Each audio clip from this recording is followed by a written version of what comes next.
So today's class we're going to discuss DHCP version 6. It's a little bit more intuitive than the IP version 4. We got a few more different options, and how it works is kind of a little bit more configurable than IP version 4. So before you discuss the options of the stateful or stateless DHCP server, you want to introduce the concept of SLAC, or stateless address auto configuration. Running primarily on the NDP, or Neighbor Discovery Protocol, the client will come on and send a message to the all routers multicast group saying, I need a router advertisement. I need a prefix length. So a router, which by default every 200 seconds will send a router advertisement message to the all nodes multicast group, would send the client a prefix length. At that point, the client then is in charge of creating their own interface ID. Right? So at this point, how do we create an interface ID that is globally unique? Because we're trying to assign globally routable IP addresses. I always tell the students, what is the one unique number on a piece of equipment in your host machine?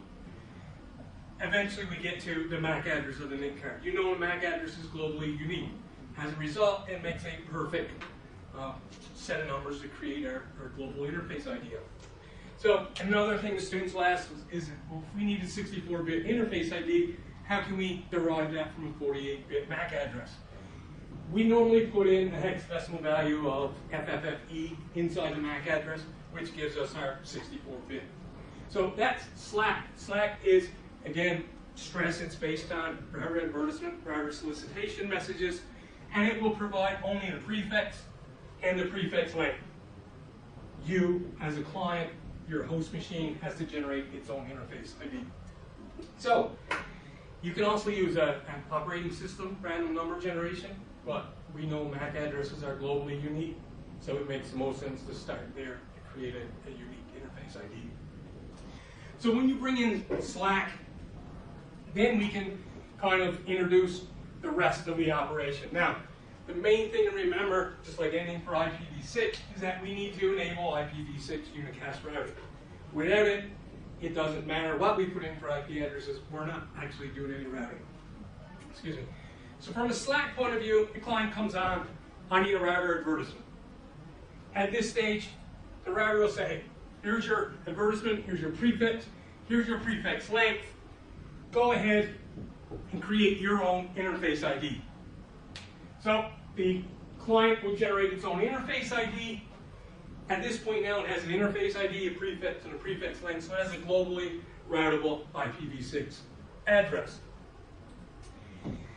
Another thing we should mention is duplicate address detection, or DAD. Especially when it comes to like local IPv6, we need to ensure that this is a unique address on our own network.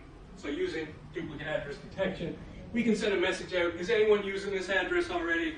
If we get no response, then we know we're unique and we're good. Students will also ask, well, do we need to use that for global routable because we're using the MAC address to ensure it's still recommended, but again, duplicate address detection is only going to check your own local network for that IPv6 address. So once you bring in SLAC and kind of tell them how it works, it's important to bring in, I guess, the configuration flags, and that's what totally drives DHCP version 6. There's two configuration flags based on, we've got a managed address configuration flag, we got a config flag, other. So with our two configuration flags, one is set to managed, and the other one means other configuration. So depending on the value in this flag will depend on how we go about and get our IP address. So with SLAC, when the router advertisement gets sent out, it has an M value of 0 and an O value of 0. Meaning you're not going to get any other configuration anywhere else. You're not going to get any managed IP services anywhere else. Take my prefix length, generate your ID, and you're off to the races. That being said, if we want to change how, if you want to go with a full-blown stateful DHCP server or a stateless DHCP server, some combination of SLAC and DHCP version 6, we've got to adjust these flags to the proper settings to make the client aware of where they need to go to get their addressing information. So we've already talked about the Slack option, which is just router advertisements. So at this point, we know that the flags are set to 0 and 0 for Slack. What happens if we want to do a combination of Slack and DHCP version 6? This is what we would call a stateless DHCPv6. By stateless, we mean we're not keeping track of who has what addresses. So this is a bit of both worlds, where we still send our router solicitation. The router advertisement comes back, but this time you'll notice the M flag is still set to 0, but the O flag for other is set to 1. This tells the client that they need to go to a DHCP server to get some additional information. So the advertisement is still giving you your prefix, the prefix length, but it's also telling you by use of this flag to go to the DHCP server, get your default gateway, get your DNS server, right? So sometimes the students will ask me, well, what do we do for default gateway if we're using just Slack? In that case, it's usually the link local address of the router. And they push that along as a default gateway. Because that's really all you need to get out. So with a stateless, we do change our flag to 1.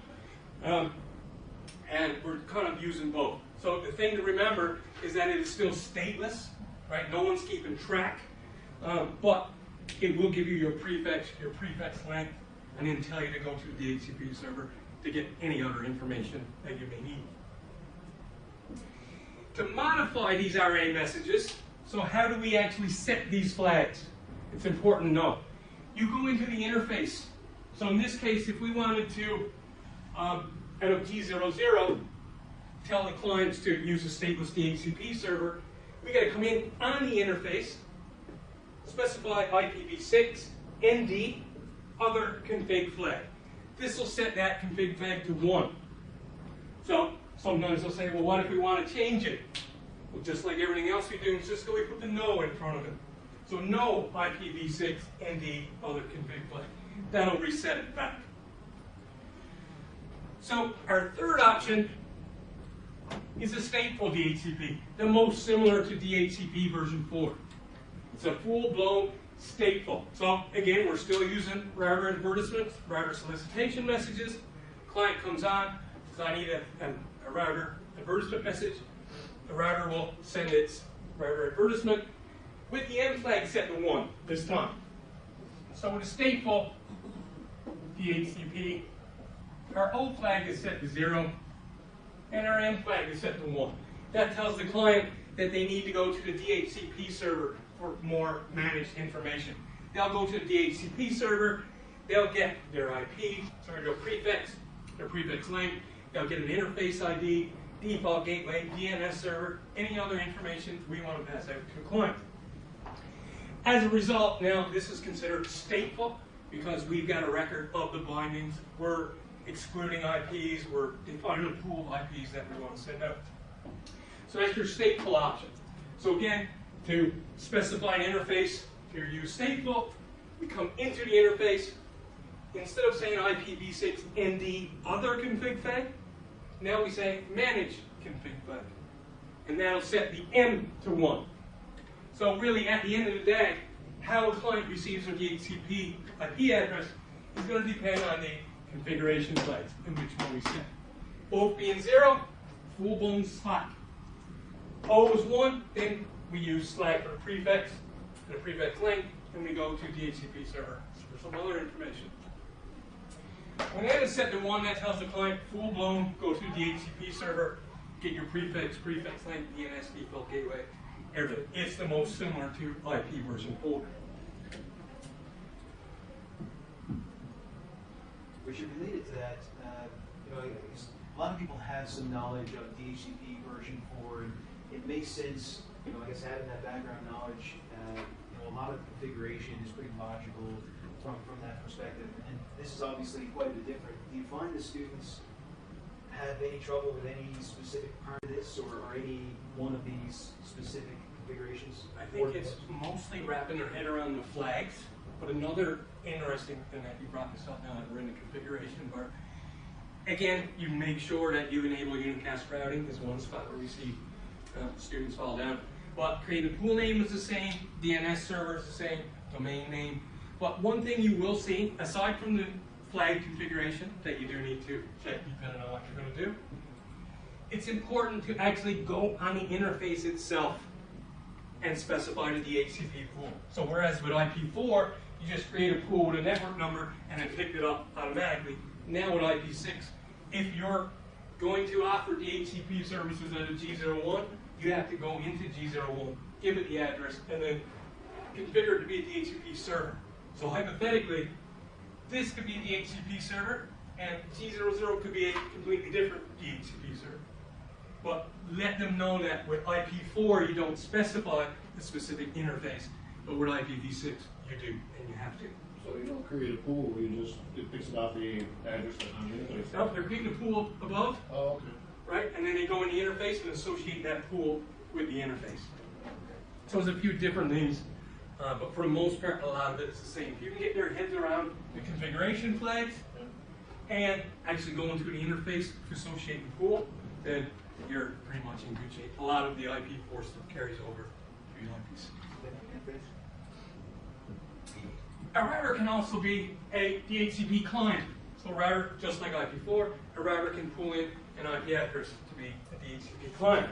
Again, you go into the interface, IPv6 enable, right? Because we're not so concerned about unicast routing on this interface, we want to enable IPv6 for this interface.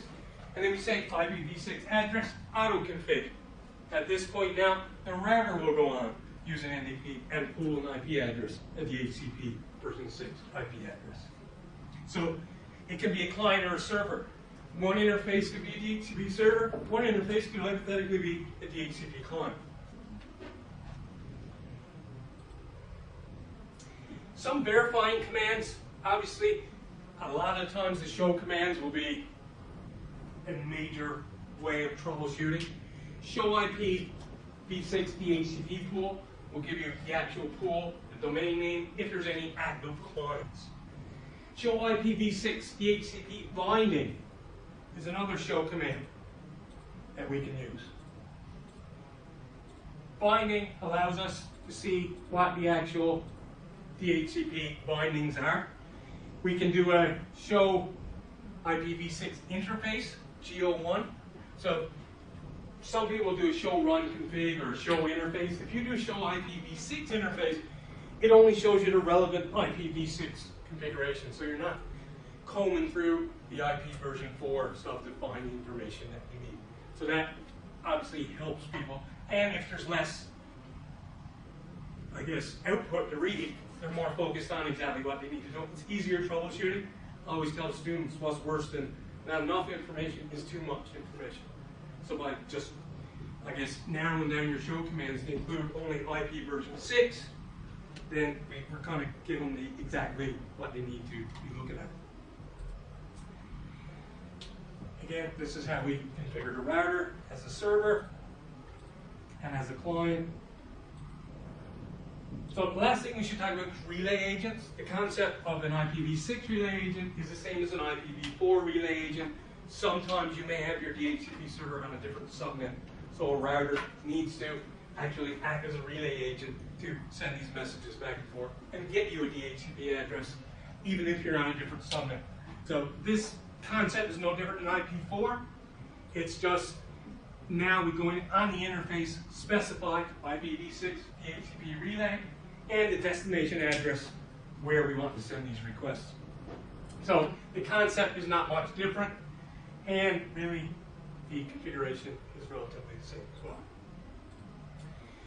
Some troubleshooting, I always tell the students, or I guess from teaching the students, some of the issues that we've seen are RON MNO flags, or not enabling unicast routing, or not going in on the interface itself to actually make sure the DHCP pool is assigned to that interface itself. So that is DHCP version 6. in a nutshell, I guess it's important to let the students know that there is 3 options, how we set the 3 options, and what each option does.